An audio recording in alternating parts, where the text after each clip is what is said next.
Elon Musk. You hear the name and what comes to mind? Rockets, electric cars, a net worth that has literally broken world records both for how high it got and how much it dropped. But if you look past the headlines and the crazy numbers, he is, without a doubt, one of the most polarizing and complex people of our time. This is a guy who dreams of putting a city on Mars, but can also start a global firestorm with a single tweet. So that's what we're going to do here. We're going to deconstruct the paradox of Elon Musk, the genius, the chaos, and the wild contradictions that define him.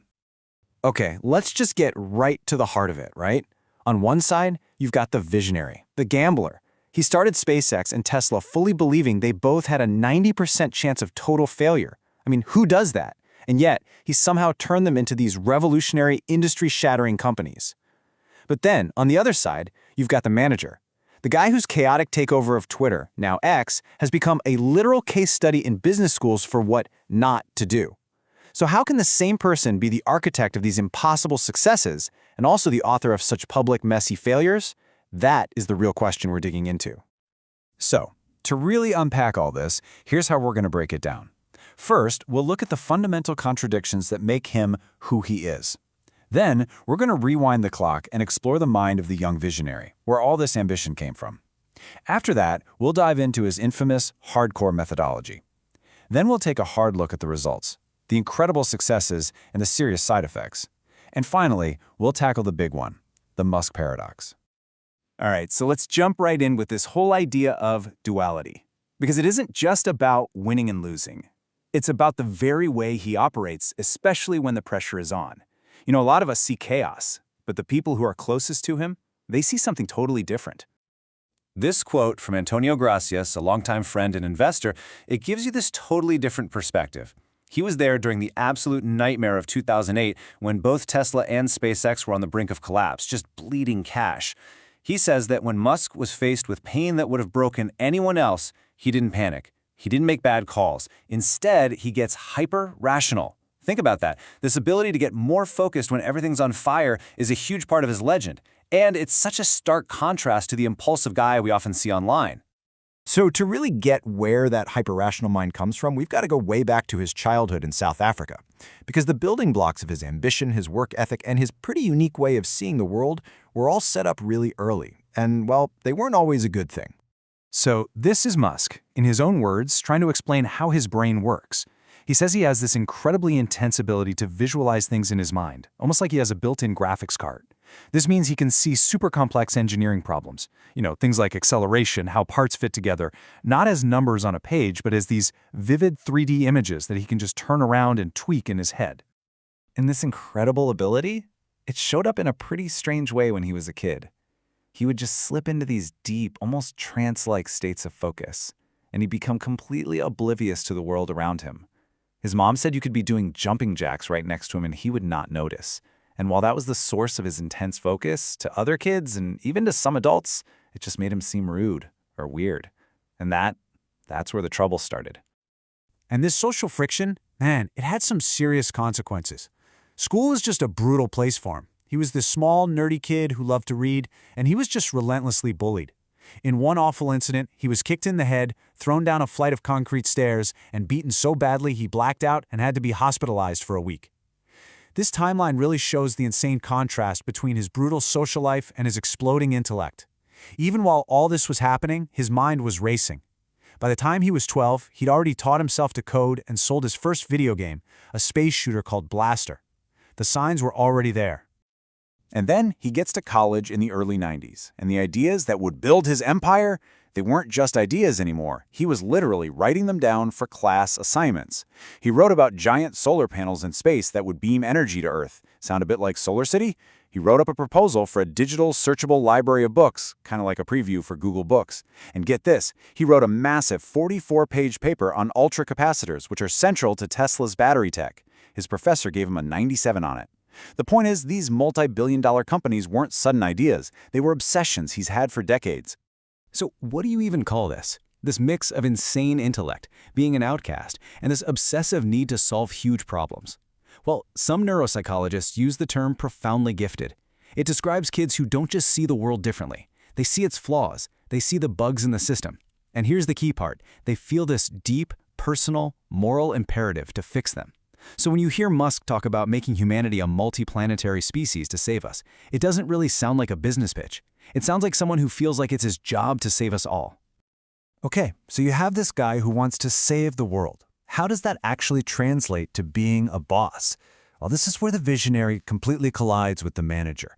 That ambition to fix the world's flaws often leads to, let's say, a total intolerance for human flaws. And the results are chaotic, they're controversial, and they're super divisive.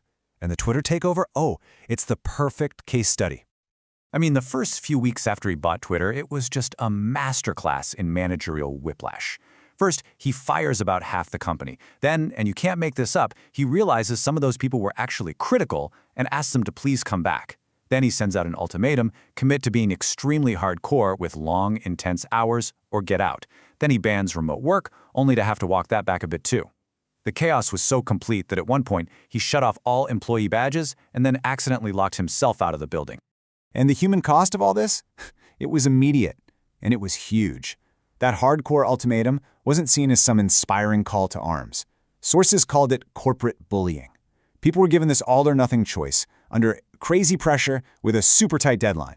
And what happened? An estimated 1,200 more employees just quit. It really makes you wonder, right? In an industry that's built on finding and keeping the best talent, does a culture of fear actually lead to innovation, or does it just lead to a massive brain drain? And look, don't think for a second this kind of drama is just happening at X. Even at SpaceX, which is arguably his greatest success, his behavior has caused a rebellion. An open letter was written by employees there in the language they used. It's just incredible. They called his public antics harmful and a frequent source of distraction and embarrassment. And then they made this extraordinary demand that SpaceX, his company, publicly separate itself from him. So the very things that make him this huge public figure are seen as a serious problem by the actual people building his rockets. So this all leads to the big question, right? Does this brutal, chaotic method actually work? It's time to kind of step back and just look at the scoreboard. Let's weigh the undeniable wins against the very clear failures and side effects across his whole portfolio.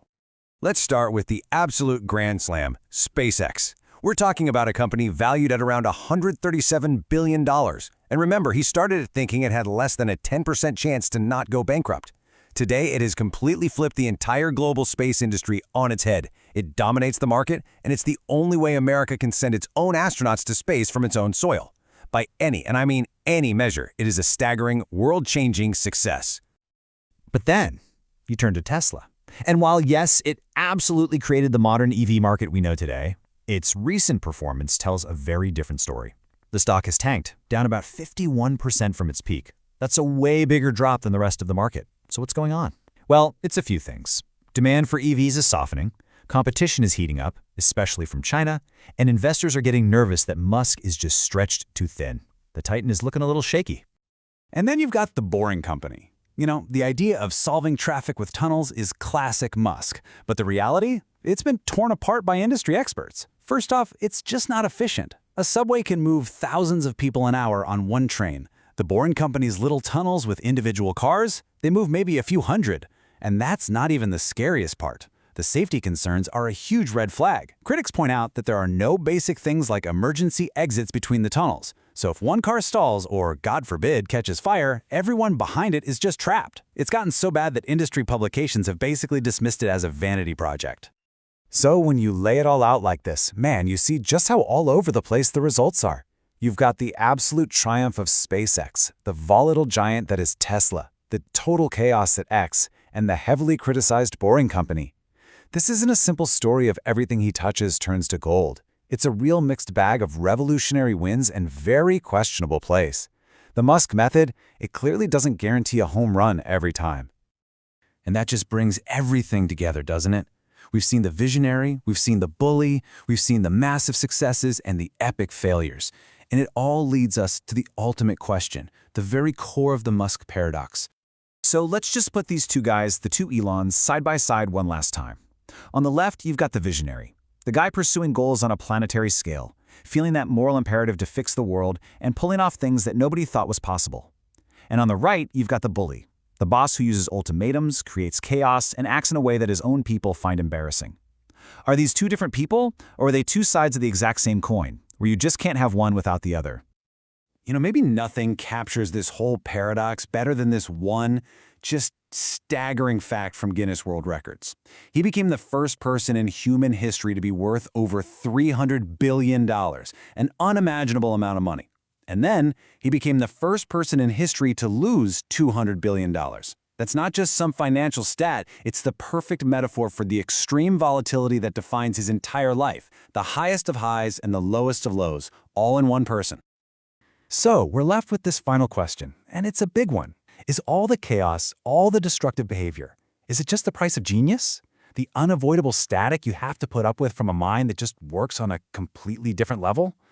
Or is that same chaos a fundamental flaw, a bug in his own system that, in the end, actually holds him back and tarnishes his own incredible achievements? The answer, just like the man himself, is anything but simple.